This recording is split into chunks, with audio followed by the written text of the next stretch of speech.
Buen día, jóvenes. En la parte 3 de la presentación pues vamos a ver los problemas más comunes de las rejillas, ¿verdad? Entonces, el problema común número uno es la mala colocación o la colocación inadecuada del chasis, ¿verdad? Entonces podemos ver, perdón, de la rejilla. Aquí podemos ver que tenemos el chasis, que es el cassette, y arriba tenemos la rejilla. Esa rejilla pues nosotros la colocamos en la mayoría de casos, y al ponerla de manera inadecuada pues es el problema más común. Entonces la pregunta es, ¿cuáles son los problemas más comunes en el uso de rejilla? Pues número uno es la rejilla fuera de plano, que lo que produce es un corte de la exposición. Fuera de centro es un corte de la imagen o subexposición de la imagen clara. Fuera de foco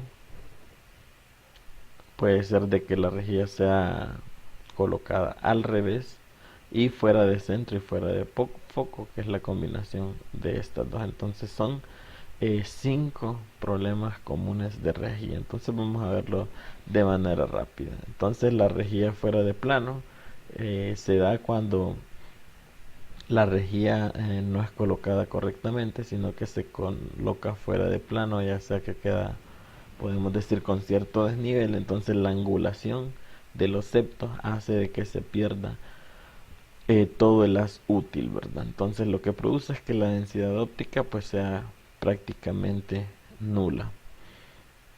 Entonces esta es la rejilla, el problema fuera de plano. Vamos a ver el problema de la rejilla fuera de centro. Entonces la rejilla fuera de centro eh, pues esta puede producir un corte de la radiación primaria debido a que estamos dejando, por ejemplo, si es una rejilla focalizada, que es en este caso, está focalizada para que los rayos X centrales sean perpendiculares, es decir, a 90 grados. Sin embargo, estos rayos X que nosotros vemos aquí están diseñados para que queden exactos con estos septos. Pero ¿qué sucede? Si el técnico no ingresa bien, ¿verdad?, esa rejilla, sino que la deja un poco afuera, entonces ya la rejilla no está fuera de centro. Entonces el haz del centro va a quedar funcionando con los septos que tienen una angulación, y eso produce el problema de rejilla fuera de centro. Entonces se coloca de manera descentrada y produce un corte parcial de la radiación.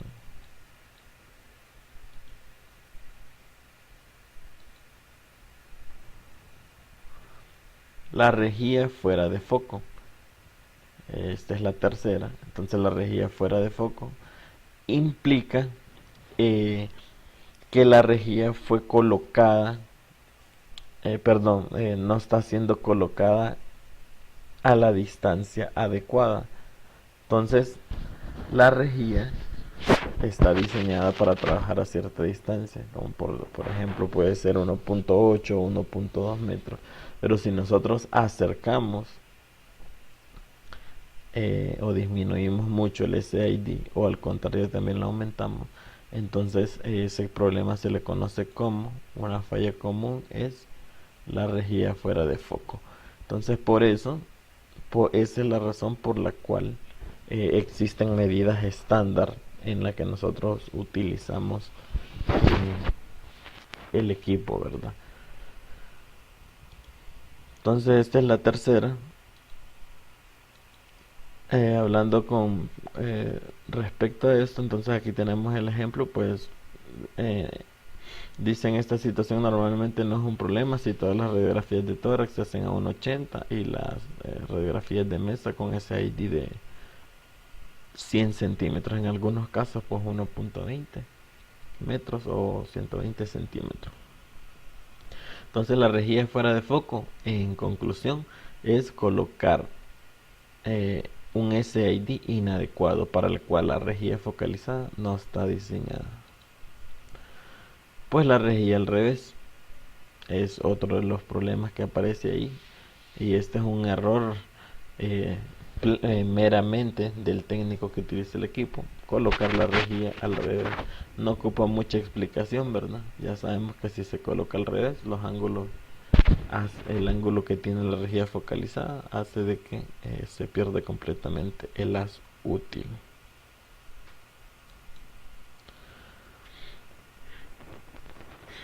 Entonces vamos a ver ahora las relaciones o la combinación de rejilla fuera del centro y fuera de foco.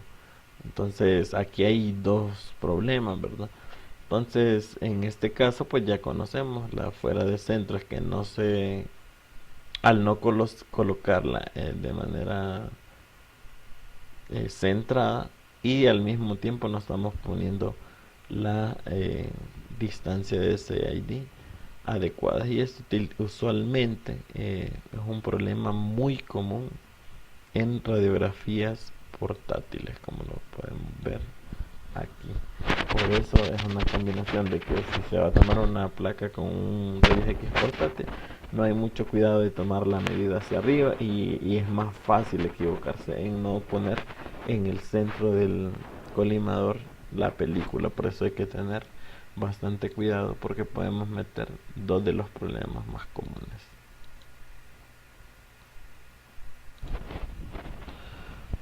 Bueno, en estas gráficas no vamos a ahondar mucho, ¿verdad? Simplemente cuál es el porcentaje de transmisión, ¿verdad?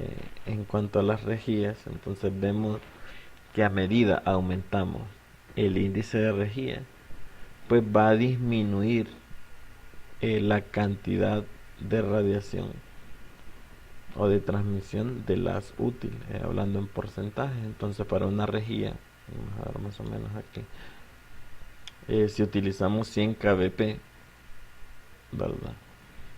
Bueno, tenemos las de radiación primaria y las de radiación dispersa. Entonces, para si nosotros utilizamos una rejilla de 1 a 8, vamos a trabajar aquí a 100 kbp, vamos a tener un 75%.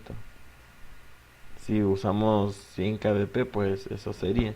Ahora, si yo utilizo 100 kbp y utilizo una rejilla 16, esto se reduce más o menos a 68%.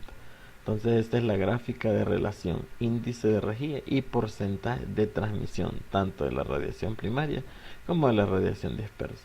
Pero podemos ver de que al mismo tiempo aumentar el índice de rejilla va a disminuir, claro, más fuertemente la radiación dispersa, pero también disminuye la radiación primaria. Ambas se ven disminuidas, pero estamos atacando principalmente la radiación dispersa. Aquí podemos ver claramente cuál es la rejilla más adecuada, y usualmente se utiliza una rejilla 5 a 1, ¿verdad? Entonces podemos ver de que tiene un buen índice de transmisión y elimina bastante radiación dispersa, ¿verdad? Entonces aquí tenemos que leerlo al revés. Si aquí está en 20, pues ¿cuánto elimina de la radiación dispersa? El 80%, ¿verdad? Entonces aquí vemos hacia arriba, pues de aquí tenemos el 80% de la radiación dispersa. Entonces usualmente se utilizan rejillas 6 a 1, 5 a 1, ¿verdad? Ya las rejillas de 8 pues disminuyen bastante, casi a un 70%. Esta solo es una relación de la gráfica. Esta gráfica es exactamente la misma, así que no vamos a ahondar en ella. Y aquí está lo que ya he explicado en este momento. Más o menos esta es la dosis. Este cuadro no vamos a, a entrar mucho en él, pero bueno, en este cuadro lo que dice es que eh, esta es la dosis entrante en miligray, ¿verdad? Tiempo. Entonces tenemos a 70 kbp, sin rejilla .4, una rejilla .1, 1.4.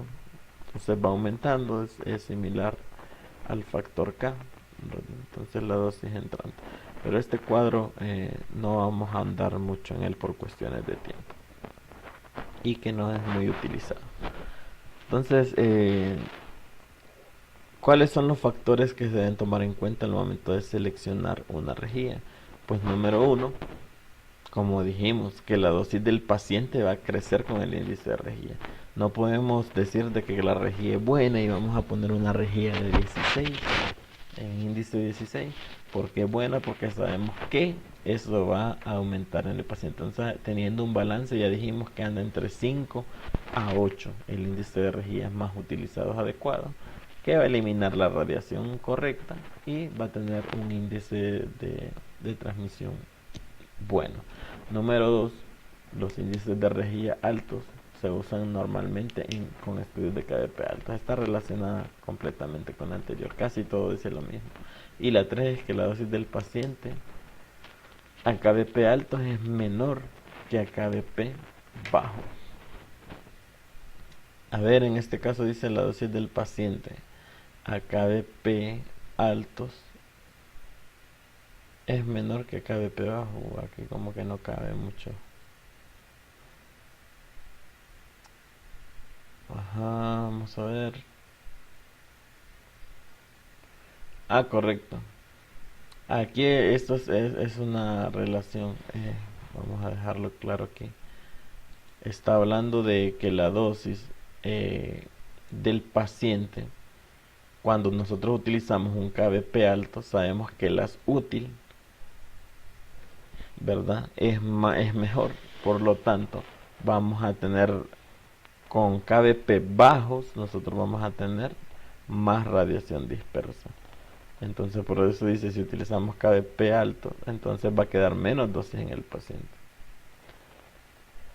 Si tenemos KBP bajo, pues toda esa dosis se va a quedar en el paciente y en la rejilla. Entonces aquí esa es la aclaración. Entonces estas son más o menos una tabla, ¿verdad? De que con el índice de rejilla utilizado, más o menos cuánto tenemos que compensar en KBP. Ese cuadro lo dejo para su análisis. Aquí tenemos un resumen, ¿verdad? También, ¿verdad? De las consideraciones clínicas en la selección de una rejilla y cuál es la técnica recomendada. Entonces las más utilizadas son de 5 a 8, como les mencioné. Entonces, respecto a eso, pues es lo único. Esto se lo voy a dejar que lo leen, y principalmente las características de 5 a 8, esto solo es para información. Ya para finalizar, vamos a ver qué es la técnica del espacio-aire. Entonces, la técnica del espacio-aire es una técnica alternativa cuando nosotros no tenemos una rejilla. Entonces, la técnica espacio-aire es una técnica o un método de reducir la radiación dispersa en caso de que no haya una rejilla. Entonces, cuando se usa esta técnica, el receptor de imagen se aleja más o menos de 10 a 15 centímetros del paciente, como aparece aquí. Perdón. Como aparece aquí. Entonces una parte de los rayos X generados, pues bueno, se dispersarán en el paciente. Pero estos se dispersarán lejos del receptor de imagen. Entonces, ¿cuál es la cuestión de la técnica del espacio-aire? Tratar de dejar una distancia considerable para que la radiación que se dispersa en el paciente no afecte la calidad de la imagen. Eso en caso de que nosotros no tengamos un cassette, ¿verdad? Entonces una desventaja de la técnica de espacio-aire es que la imagen se va a magnificar. Obviamente cuando nosotros alejamos al paciente de la película o del receptor de imagen, pues va a salir una magnificación mayor. Entonces vamos a tener que considerar eso, el radiólogo tiene que saberlo. Y va a tener una borrosidad, ¿verdad?, relacionada con el punto focal, que ya lo vimos en clases anteriores. Entonces la técnica de espacio-aire son utilizadas principalmente en radiografías de tórax y en radiografías de cerebro, ¿verdad? Entonces, en cierta manera, pues la magnificación que se produce suele resultar aceptable, ¿verdad? Como se menciona aquí. Entonces, para En la radiografía de tórax, algunos técnicos, ¿verdad? Por experiencia, aumentan el SID variándolo desde 180 hasta 300 centímetros. Pues esto va a reducir un poco la magnificación. Va a obtenerse una imagen más nítida, pero se debe aumentar en gran manera la dosis del paciente por esa misma distancia. Entonces la técnica de espacio-aire es una técnica alternativa en un caso emergente que nosotros no tengamos rejilla. Si un equipo de casualidad no tiene rejilla y ustedes ven que la imagen sale muy mala, pues pueden aplicar como algo emergente la técnica de espacio-aire. Pues hasta aquí la presentación. Por favor, estudien todas las diapositivas, denme una leidita al libro y nos vemos en el examen.